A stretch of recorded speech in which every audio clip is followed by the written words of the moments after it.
welcome back to AllFreeCrochet.com. I'm your host Mikey, joining you today for pillow number 2. And this is the second video in the 3-part series of doing a crochet along making pillows.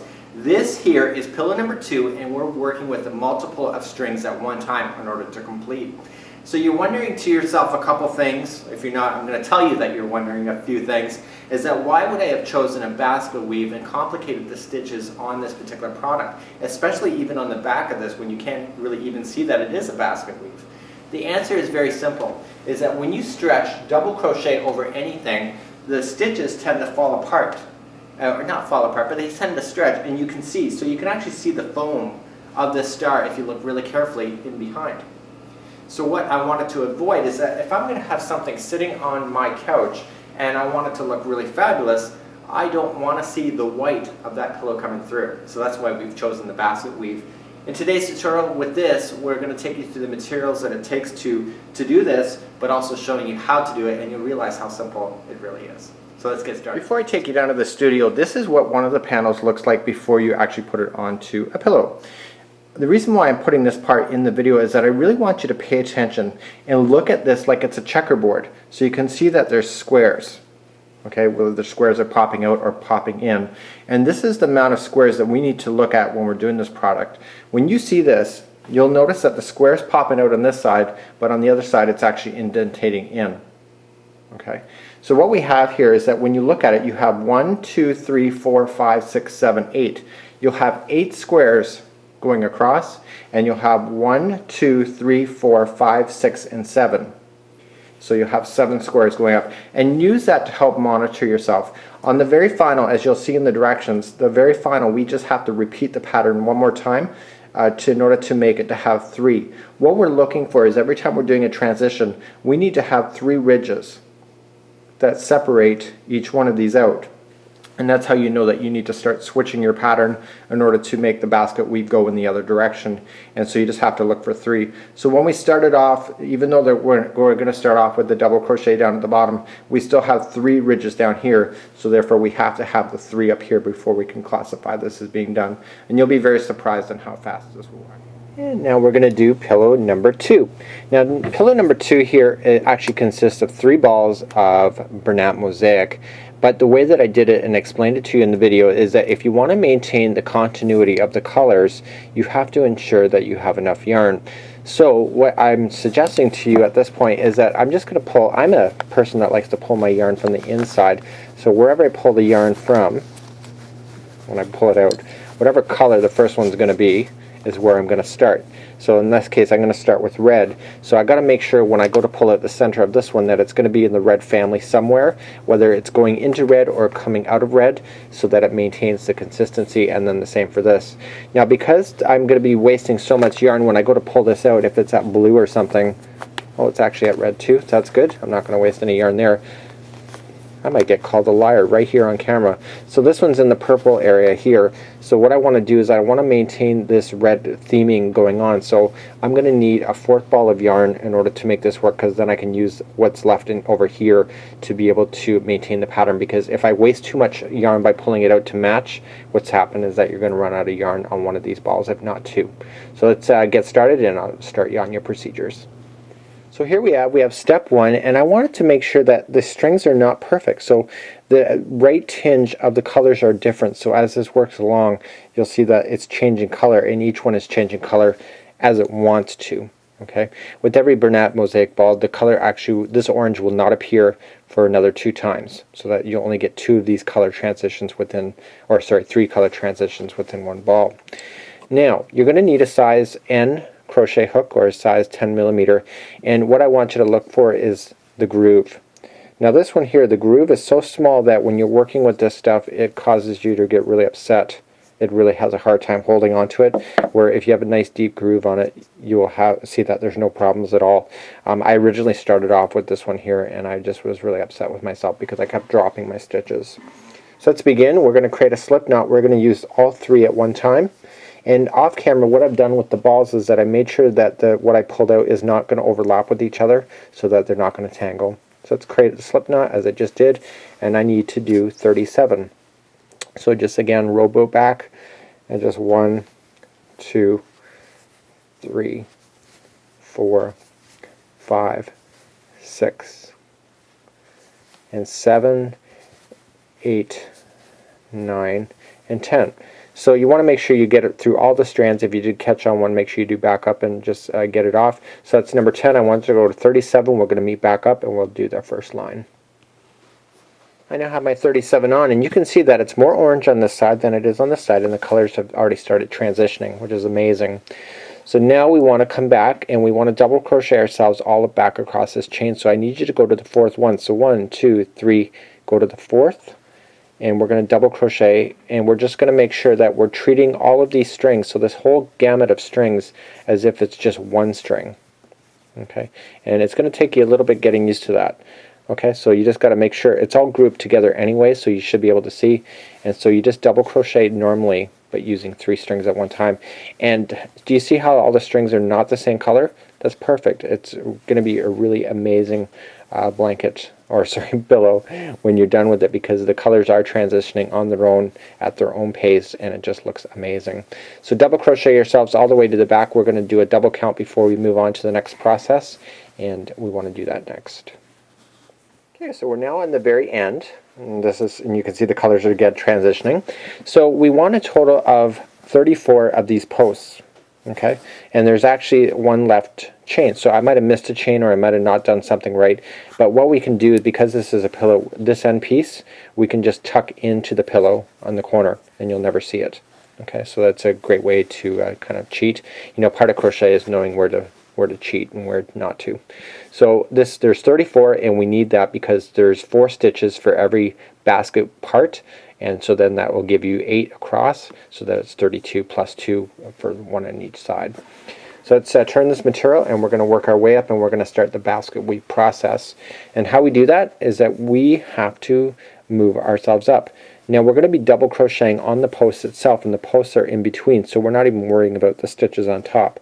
And what we need to do is, because we're double crocheting down there and there's a height difference, we have to make sure that every time we start a row, we're only going to chain 2. Normally in double crochet it would be chain 3. We're going to jump immediately to the next post just like this, and we're going to wrap, and we're going to come into the post on the one side, pop it out the other side. Okay, and double crochet as always.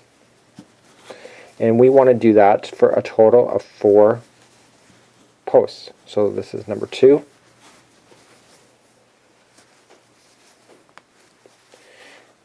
Three. Once you get this pattern established, it's very, very simple. It's almost brainless, really. Okay, so this is number 4. Okay, so that was the first part of it, and now you're going to notice as we move up, this is going to start contracting as well to become smaller in the width. Now the next 4, we're going to go from behind. This is back post double crochet, and we're just going to wrap, and we're just going to pop it in the post from behind. Pop it through the front, and then pop it back out.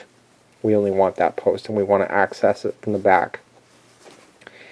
And that is going to cause the whole front top part of that stitch to lean forward, which is creating a bump. And then we want to do the same. Once you do the first one, the second one is already popping out toward the back anyway, just automatically, so it makes it very easy to do it. Do you see that?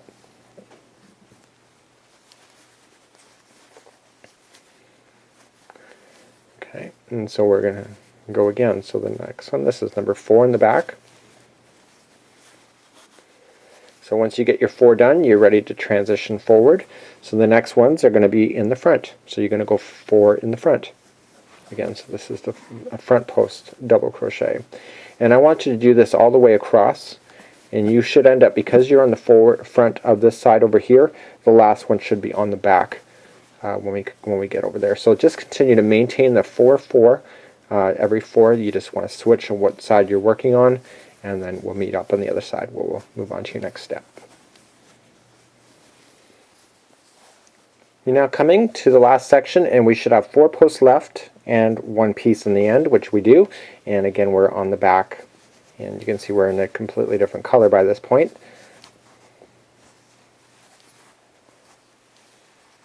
Sometimes I wonder if the colors actually are working But with this yarn, especially when you don't care about where you've stopped and started when you started your project, if you're not trying to follow a theme like I am right now, you start to worry whether it's actually going to work out, but it seems to. It just is really quite amazing, because you think two colors going together is going to be quite scary, but it blends really well in the end, so you just got to give the yarn a little bit of faith, I guess.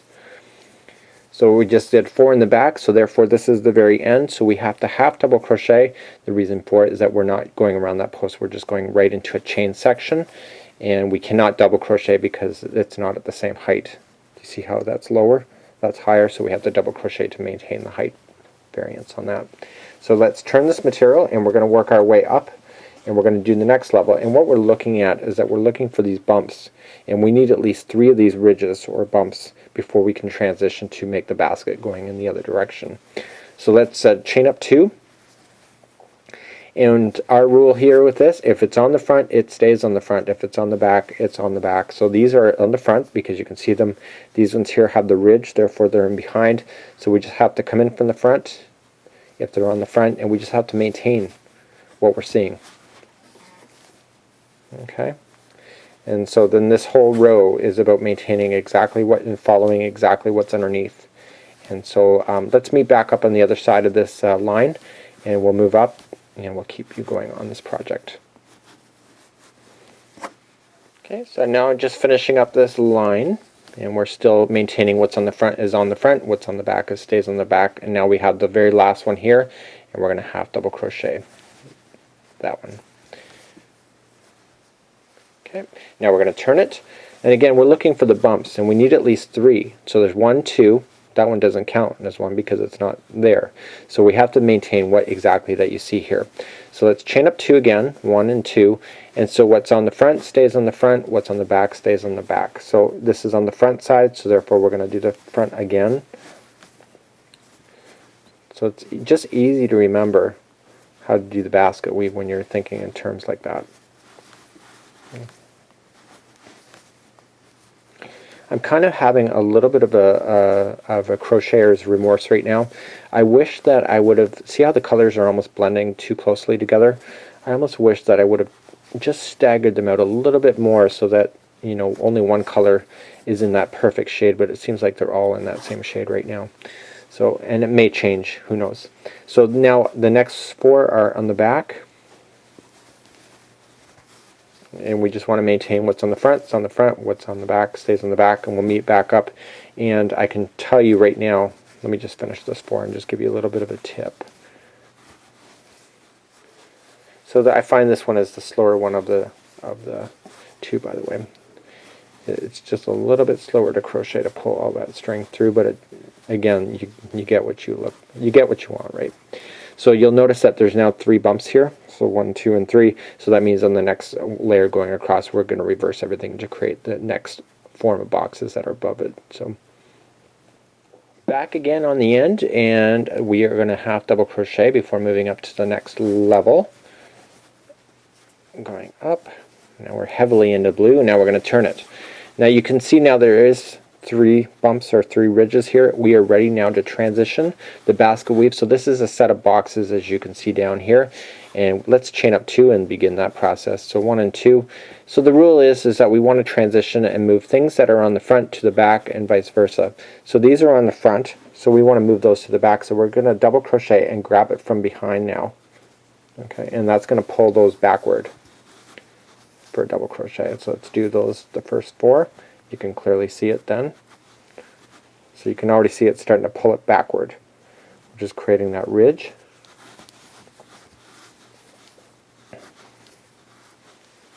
That blue is quite nice. I don't know if it's coming out as nice on the camera, but it's really quite an oceanic blue. Very deep blue. Like it. Love it. I have a thing for yarn, so don't mind me behind the camera. So let's continue. I don't want to get off track because then I'll lose my spiel. Okay, so we're in behind. So that just pulled it back. So then the next one is on the back, so we want to pull it forward. So we're just going to come in from the front, and that'll pull it forward. Right? And so what we need to do on this whole round, or the whole row, is that we need to reverse. So if it's on the front, I need you to pull it backward, and access it from behind the back. I'm going from the back post double crochet, and if it's on the front, sorry, if it's on the back, I want you to pull it forward like I'm doing right now. And that's all you have to do. So just go along this round. You're just gonna reverse everything, and you can already see that the reversing is going on, and we'll meet back up and do the next row coming up. Okay, so we're now just continuing. We're on the very end now, and what was on the back is now on the front, and vice versa. And we're going to finish this row off with a half double crochet. Like that. And so let's turn. Look at the colors, aren't they gorgeous? So now we're ready to move up again, and we now just have to match what's there. So let's chain up 2. So what is on the back stays on the back, what's on the front stays on the front. So the first ones are on the back. It's coming from behind, and we want to just play with it like that. Okay, so just go along this whole row, just matching what you see, and we'll meet back up and we'll continue in the next one. And this one here, let's look at our ridges, or our bumps as I've been calling them. Probably going to get mail for that. Those are not bumps. Here we go. I just want to show you. So we got 2 now going, so we need to get a third one up before we're ready to transition back again to the other direction. So let's move along, and I'll meet you back up at the end of this one. Okay, so we're just coming up to the very end, and again we're just going to half double crochet ourselves into the edge piece and turn. So we're looking for the ridges. There's only 1, 2, so there's only 2, so that means that we can't transition back yet. So we're just going to chain up 2 and just match exactly what you see. So what's on the front stays on the front, what's on the back is on the back. So these are on the back side because those ridges are indicating that. And so we're just going to match everything that you see.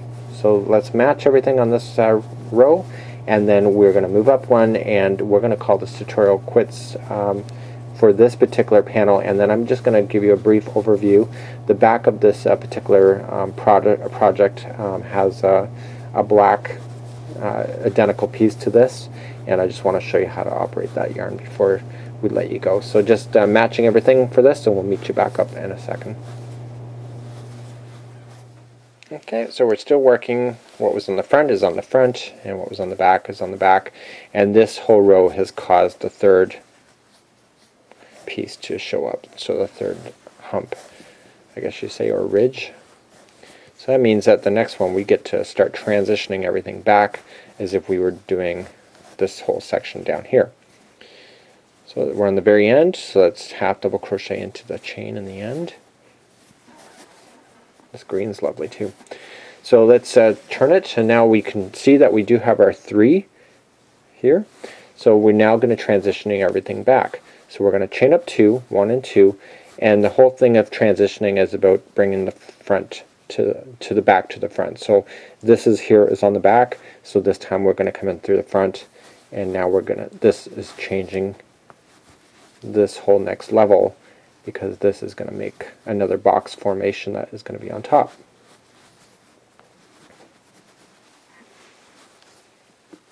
Sometimes working with all these strings requires a little bit of muscle powers in your thing. Now I just dropped a string by accident here just a second ago, but I did pick it back up. If you drop any strings, you will notice those, so make sure that you do keep an eye on that as you're working through your project, now that I tell you now, as you're already a section of the way in. But if you drop any of those strings, they are noticeable. They will pop out on you and see it afterward. So these ones are here in the front, so now we're going to come in from behind and pull those back. So you want a total, if every box section is a section, this here is 1, 2, and you need 7 layers. So 1, 2, and you keep on going that way. And then on the final layer, as I explained in the one section, is that you need to make sure that you do end up on the final layer that having 3 ridges before that you cast off. So that's all you have to do for this particular project. So once you start seeing 3 lumps here again, or ridges, then you're going to want to reverse again in order to maintain this pattern. So we're just going to go all the way to the end of this. So I'm not going to make you sit through it, but at the end you just have to create one of these for the front. If you want to do this for both sides, you're more than welcome to do it. It's up to you. Creativity is up to you. I did do a black back just to kind of make it really kind of cool, and I'm going to show you what to do with that next. I'm not going to show you this whole process again, because what you're going to do with the black is exactly what you just did here. And so you just need to make sure that you have the yarn, and I'll show you how to make sure you're operating it properly before letting you go. Okay? Now, starting off with the black, we have actually eyelash yarn. People are asking, what is eyelash yarn? Do you see how it's all fuzzy? And so this is really quite soft. And then we're just using we're using Red Heart Black Super Value as a way to go. Okay, so what we want to do is we want to put these two together as if they're one, and this is creating a thickness for it. So instead of having to use 3 black yarns and stuff, this eyelash yarn is giving extra thickness so you won't be able to see through it. And you just operate it as if it's one piece. Now, in the beginning, this is a crochet nightmare for a lot of people. They do not like to work with black because it's very hard to see. Because we're working with the posts, it's actually no big deal.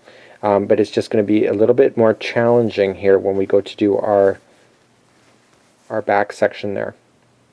Okay, so what we just have to do is you just have to use your fingertips and kind of feel where the holes are. I can actually feel the stitch down there where I am, and just use your skills, your sensory skills, and your fingertips to actually feel where the holes are. You can actually see it sometimes you can't. And that would be how you work with it, and you want to follow the exact same pattern that I just showed you to do it. You know, you can probably get away with double crocheting it on the back, but again, if you stretch it, see how you stretch it, you can see through it. If you do the basket weave, you won't see through it at all, which is a better thing. So that would be how you operate to get the back part of this pillow. So I guess that's it. We just showed you how to do the black section, and I guess that's it. So on behalf of AllFreeCrochet.com and the Crochet Crowd, I'm your host Michael. Thank you for joining me, and we'll see you in about a week's time when we'll release the final of being able to put these panels together. So I know what I'm doing for the next couple nights is getting these done so that I can film the next half.